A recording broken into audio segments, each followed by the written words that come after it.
بسم اللہ الرحمن الرحیم۔ ناظرین، آج 3 جون سال 2022 جمعۃ المبارک کا خوبصورت دن، پیاری مارننگ، خوبصورت مارننگ، سو گڈ مارننگ، صبح بخیر اینڈ السلام علیکم ایوری ون۔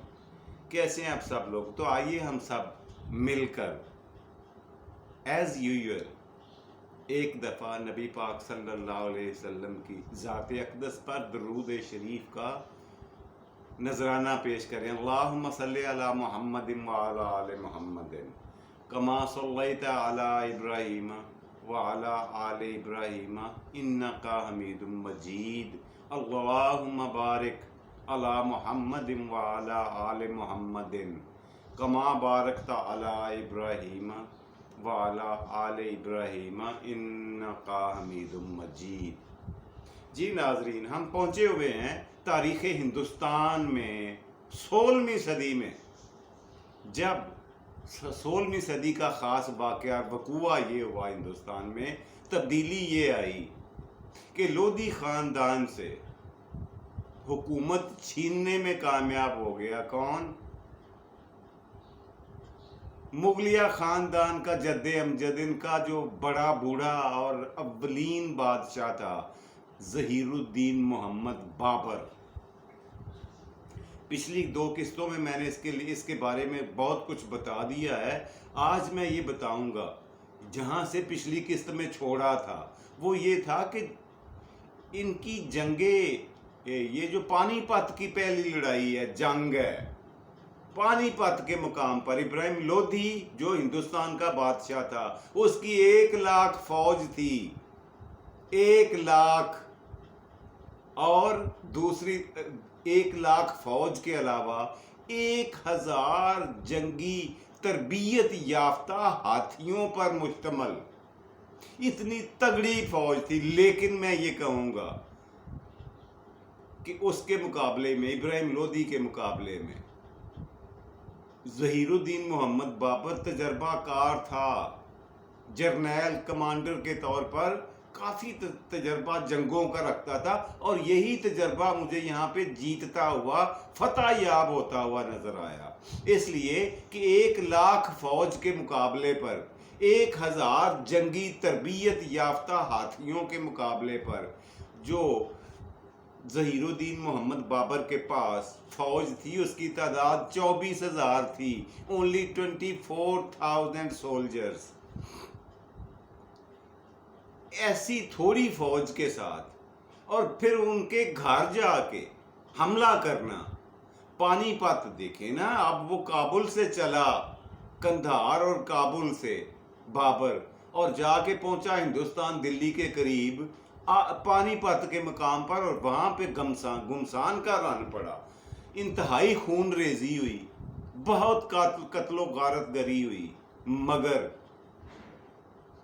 ظہیر الدین محمد بابر فتح کے شادیانے بجاتا ہوا دلی کی طرف بڑھا، سارے فوجیوں کی کاٹ چھانٹ کرتا ہوا، سب کے سر اڑاتا ہوا، ساری ہندوستانی فوج کو تہس نہس کرتا ہوا یہ پہنچتا ہے دلی تک۔ مگر میں آپ کو تاریخیں ضرور بتاؤں گا، تاریخیں نوٹ فرمائیں کہ یہ واقعہ اور وقوع ہوا کب تھا۔ پانی پت کی لڑائی، پہلے تو یہ نوٹ فرما لیں کہ یہ افغانستان سے اپنی فوج کو لے کر 1525 میں پیش قدمی شروع کی، اس نے روانگی شروع کی 1525 میں، 1525 میں اس میں روانگی کی افغانستان سے، اور 12 اپریل 1526 کو لڑائی ہوئی۔ 1525 میں یہ روانہ ہوا افغانستان سے، کون؟ محمد ظہیر الدین بابر، اور 12 اپریل 1926، 12 اپریل یہ تھی تاریخ، 12 اپریل 1526 یہ پانی پت کی لڑائی ہوئی جی، پانی پت کی جنگ، یہ تاریخی جنگ ہے۔ اس کے بارے میں آپ نے یاد رکھنا ہے کہ یہ کن 2 پارٹیوں کے درمیان ہوئی تھی؟ ہندوستان کے فرما روا اور بادشاہ ابراہیم لودھی لکھ دوں، اور دوسری سائیڈ پہ ظہیر الدین محمد بابر، اور فوجوں کی ڈیفرنس، فوجوں کی تعداد کا اختلاف، فوجوں کا فرق، گنتی کا فرق میں نے آپ کو پہلے سے ایکسپلین کر دیا ہے۔ اور میں یہ سمجھتا ہوں کہ یہاں پر صرف اور صرف بابر کی اپنی تجربہ کاری اور اس کا ایکسپیرینس کام آیا، اور کچھ بھی نہیں تھا۔ فوجوں کو کاٹتا ہوا ظہیر الدین بابر آگے دلی اور آگرہ کی طرف بڑھا، دلی پر جا کے قبضہ کیا، اس کے آگے آگرہ کو فتح کیا۔ یہ دو ان کے جو کیپٹل سٹیز تھے ہندوستان کے، دونوں پر قبضہ کر لیا اور اپنی بادشاہت کا اعلان کیا۔ اس کے علاوہ کیا ہوا؟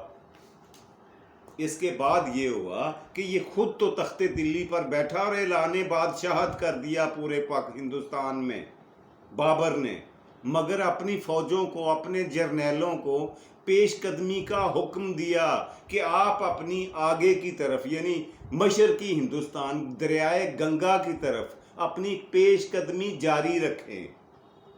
لہٰذا وہ بڑھتے ہوئے، آگے جاتے ہوئے دریائے گنگا کے کنارے جا پہنچے۔ گنگا یہ ایک دریا، مشہور دریا کا نام ہے گنگا۔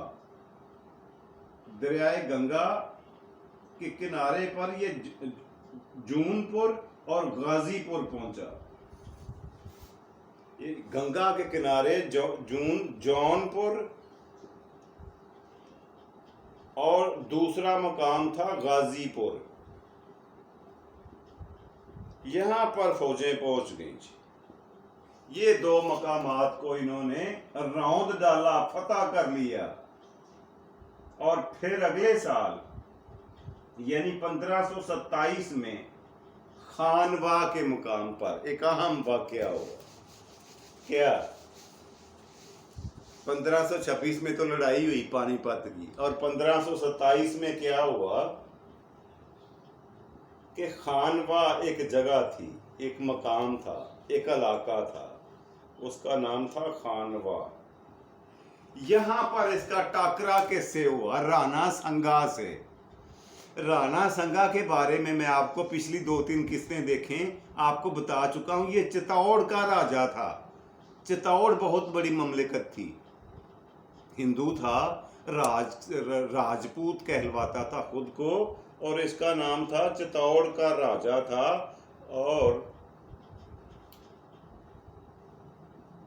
اور اس کا نام تھا رانا سنگا۔ یہ صاحب، مجھے مسکراہٹ ہنسی اس لیے آئی کہ ایک دفعہ یہ وہی رانا سنگا تھا جس نے ابراہیم لودھی کے خلاف بغاوت کرنے کے لیے دعوت نامہ دیا تھا بابر کو۔ ایک وہ بھی تھا وقت کہ اس نے اسے انویٹیشن دی تھی کہ آپ تخت دلی پر حملہ کریں، ہم آپ کی مدد کریں گے سیاسی، معاشرتی، معاشی، مالی لحاظ سے۔ اور یہاں پر یہ اسی بابر کے ہاتھوں خانوا کے مقام پر شکست فاش کھاتا ہے۔ کب؟ 1527 میں۔ اور یوں اپنا جو چتوڑ تھا، یعنی چتوڑ کی سلطنت جو تھی، علاقہ جو تھا، ملک پورے کا پورا، وہ بھی ظہیر الدین بابر کو پلیٹ میں رکھ کر اس نے پیش کر دیا، اور اس کو قتل کر دیا گیا اسی جنگ میں، جو پانی پت کی لڑائی کے 1.5 سال بعد ہوئی تھی چتوڑ میں۔ یہ نوٹ فرما لیں۔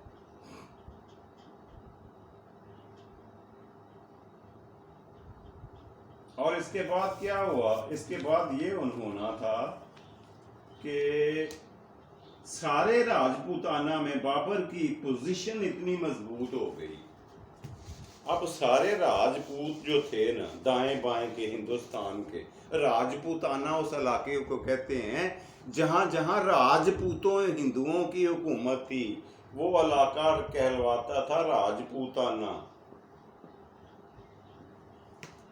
جی یہاں پر اس کی دھاک بیٹھ گئی، اس کا رعب و دبدبا چھا گیا. اس کے بعد کیا ہوا کہ دریائے گاگرا اور گنگا کے درمیان 1529 میں، یہ نوٹ فرمائیں، 1529 میں ایک خاص واقعہ ہوا. دریائے گاگرا، یہ دو دریا ہیں، دریائے گاگرا اور گنگا، یہ دو دریا ہیں، یہ نوٹ فرما لیں. دریائے گاگرا اور دریائے گنگا کے درمیان بہت ساری چھوٹی چھوٹی سلطنتیں تھیں جو افغانوں نے قائم کی ہوئی تھیں. ان دو دریاؤں کے درمیان والے علاقے میں بابر نے ان کو بھی نہیں بخشا، حالانکہ یہ خود افغانی کہلاتا تھا، خود کو افغانی کہلوایا کرتا تھا.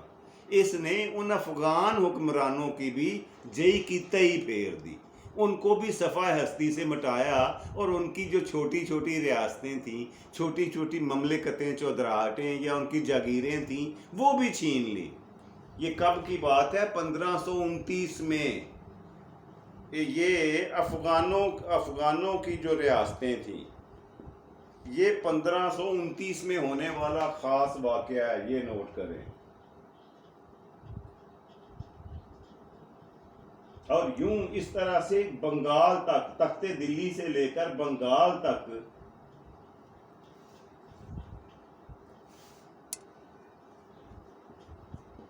تقریباً پورے ہندوستان میں ظہیر الدین محمد بابر کا طوطی بولنے لگا. اس کی بہادری کے، اس کی سپاہ گری کے، اس کی کمانڈ کے، اس کی فوج کے ڈنکے بج گئے پورے ہندوستان میں بنگال تک پہنچنے کے بعد. اب اگلے ہی سال کیا ہوتا ہے؟ وہی ہوا جو ہر انسان کے ساتھ ہوتا ہے. اب دیکھیں 1526 میں اس نے قدم جمائے ہیں، 1529 تک یہ لڑائی میں مصروف رہا، اور 1530 میں کیا ہوا یہ میں آپ کو اہم بات بتانے جا رہا ہوں. 1530 میں اس کا بہت پیارا بیٹا، جس کا نام تھا ہمایوں، جی جانتے ہیں نا آپ ہمایوں کے نام سے، کون واقف نہیں. اس کا بیٹا ہمایوں تھا، 9 عمری کی ایج میں وہ سخت بیمار ہوا، انتہائی علاج معالجہ کروایا گیا، نہایت عمدہ اور تجربہ کار طبیبوں، حکیموں اور ڈاکٹروں کی خدمات حاصل کی گئی، مگر وہ شفا یاب ہونے کی طرف نہیں آ رہا تھا. اب یہ کتابی بات ہے، میں آپ کو کتابوں سے پڑھ کر بتا رہا ہوں. اب کچھ لوگ اس پہ یقین کریں گے، کچھ نہیں کریں گے جو میں بتانے جا رہا ہوں، لیکن لکھا ہوا ایسے ہی ہے کتابوں میں. کیا کہ بات تعویذ گنڈے تک آ گئی. حکیموں، طبیبوں نے، ڈاکٹروں نے، علاج چارہ گروں نے، دوائیاں دینے والوں میں، دوائی دارو کرنے والوں نے ہاتھ کھڑے کر دیے.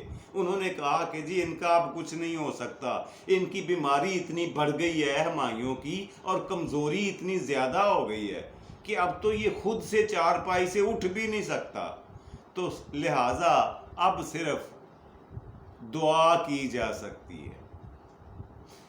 تو ظہیر الدین محمد بابر نے کیا کیا؟ بات آ گئی دواؤں، ڈاکٹروں سے، تعویذ گنڈا کرنے والوں، جوتشیوں کے پاس. اس نے سب کو بلایا، نجومیوں کو، ستارہ شناسوں کو، اور تعویذ گنڈا کرنے والوں کو. انہوں نے ایک عجیب بات اس کو بتائی.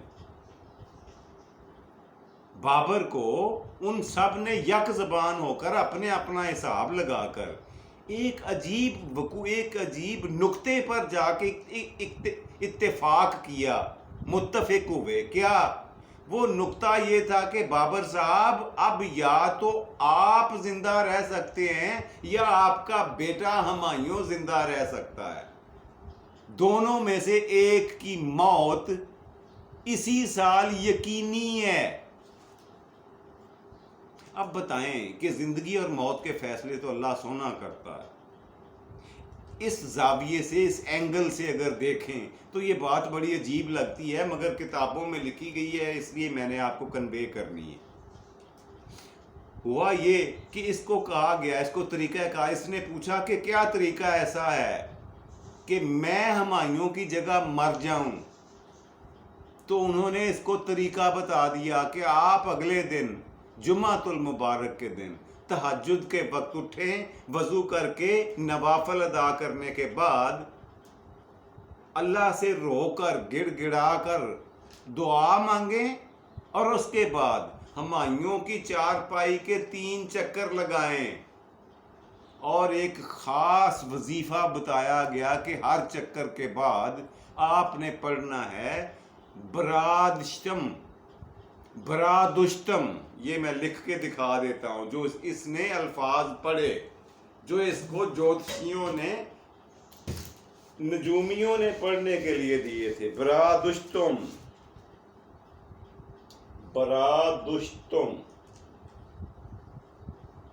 یہ تھے وہ الفاظ کہ جو ہر چکر کے بعد آپ نے پڑھنے ہیں۔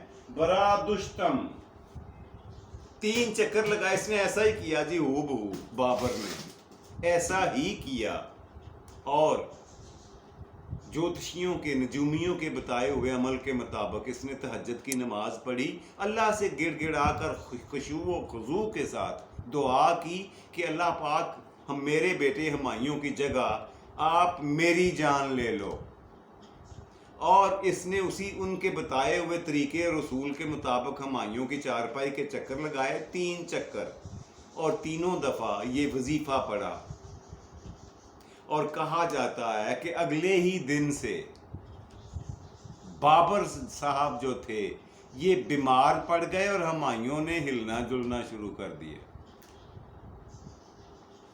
اب اس پہ کوئی یقین کرے نہ کرے، لیکن کتابیں تو یہی بتا رہی ہیں۔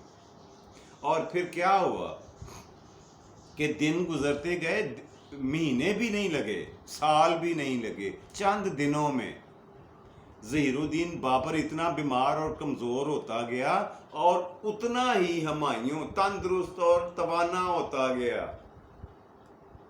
بالآخر وہی ہوا جس کا ڈر تھا، جو ہر انسان کا آخر ہوا کرتا ہے، یہی ظہیر الدین محمد بابر 1529 میں اپنے خالق حقیقی سے جا ملا، وفات پا گیا، قضائے الہی سے فوت ہوا۔ یہ بات ہے 25 دسمبر 1530 کی، لکھ لیں۔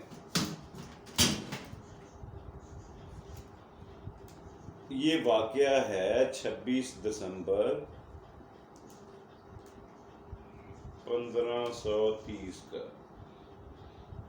یہ اس کی تاریخ وفات ہے، کس کی؟ ظہیر الدین محمد بابر کی۔ اور کیسے فوت ہوا یہ بھی میں نے آپ کو تفصیل کے ساتھ، جو میں نے پڑھا ہے وہ میں نے بتا دیا ہے۔ اب آگے یقین کرنا نہ کرنا آپ کے اپنے ہاتھ میں ہے، کئی لوگ مان لیں گے، کئی نہیں بھی مانیں گے، بہرحال ایسا کتابوں میں لکھا ہے۔ تو یوں اس کا تابوت، اس کی لاش کو ایک لکڑی کے کافن میں، تابوت میں بند کر کے آگرہ سے کابل روانہ کیا گیا، افغانستان، اور وہاں پر اس کا ایک پسندیدہ باغ تھا، گارڈن تھا، اس کی پسند کا، بابر کی پسند کا۔ اس باغ میں اس کی باقاعدہ تدفین کی گئی، آج بھی وہاں پہ دفن ہے، آج بھی اس کی قبر، اس کا مقبرہ افغانستان کے شہر کابل میں ہے، اور کئی لوگ شوقین حضرات اس کو وزٹ کرنے کے لیے ٹورزم کے طور پر وہاں پہ جاتے ہیں، اور اس کا مقبرہ، اس کی قبر دیکھتے ہیں۔ یہ تھا جی آج کے پروگرام کا پہلا سیگمنٹ، میں نے کلوزنگ کر دی ہے محمد ظہیر الدین محمد بابر کی وفات پر اور اس کی تدفین پر۔ آج کے پروگرام کا دوسرا اور مزیدار سیگمنٹ، آج کا لفظ۔ جی آج کا لفظ آپ کی خدمت میں جو پیش کرنے جا رہا ہوں وہ یہ رہا،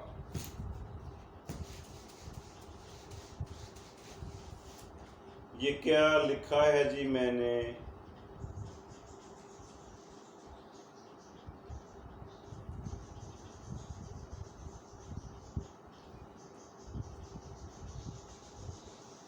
کیا لکھا ہے جی میں نے؟ عیاش.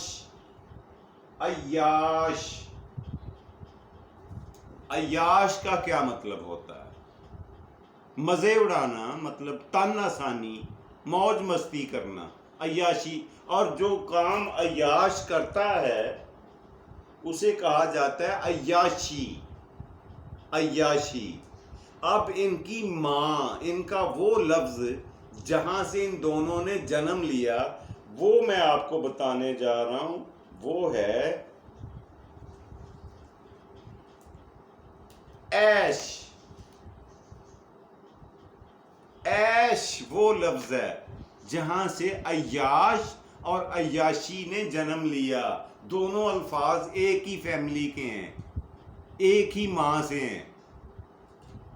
اور عیاش کا مطلب جان کر، یا عیش، عیش یہ لفظ جو ہے اس کا مطلب آپ جان کر حیرانی میں مبتلا ہوں گے کہ بنیادی طور پر یہ عربی کا لفظ ہے. عیش عربی کا لفظ ہے. عیش عربی زبان کا. اور اس کا مطلب کیا ہوتا ہے؟ روٹی. اندازہ کریں کہ یہ کس طرح سے چلتا پڑتا گرتا پڑتا ہمارے پاس کس شکل میں پہنچا ہے، اور اس کا مطلب اور اس کی شکل کتنی بدل چکی ہے. جی یہ تھا آج کا لفظ جو میں آپ کی خدمت میں پیش کرنے جا رہا تھا. پروگرام کا تیسرا اور آخری مزیدار سیگمنٹ، آج کی بات. جی آج کی بات کچھ اس طرح سے ہے کہ میرے یار ایک استاد ہوا کرتے تھے، بچپن میں کہا کرتے تھے، ایک جملہ بولا کرتے تھے، اب اس کی تشریح آپ لوگوں نے کرنی. وہ کہا کرتے تھے الفاظ کے بھی ہاتھ ہوتے ہیں اور ہاتھوں کے بھی الفاظ ہوتے ہیں. کیا فکرہ تھا؟ ہاتھوں کے الفاظ ہوتے ہیں اور الفاظ کے بھی ہاتھ ہوا کرتے ہیں. اب اس کی تشریح اور ترجمہ آپ نے مجھے کر کے بتانا ہے کہ کیا کہنا چاہ رہے تھے وہ. میں تو سوچتا رہتا ہوں کبھی کبھی، اور کبھی کسی نتیجے پہ پہنچتا ہوں، کبھی کسی بات پہ.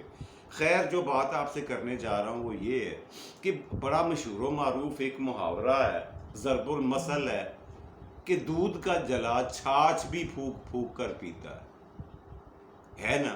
اور یہ وقوع اور یہ واقعہ، یہ بات درست بھی ہے کہ انسان برے لوگوں سے دھوکہ اور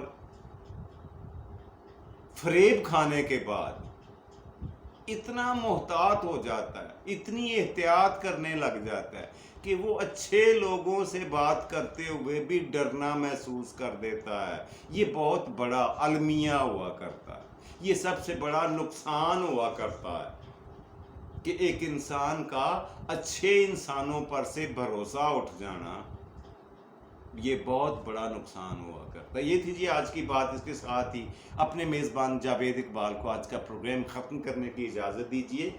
اللہ سبحانہ و تعالیٰ آپ کو آسانیاں عطا فرمائے اور آسانیاں تقسیم کرنے کی توفیق دے. اپنا اور اپنے پیاروں کا ڈھیر سارا خیال رکھا کریں. خوش رہیں، خوش رکھیں، خوشیاں بانٹیں اور خوشیاں سمیٹیں. رب رکھا اور پاکستان زندہ باد.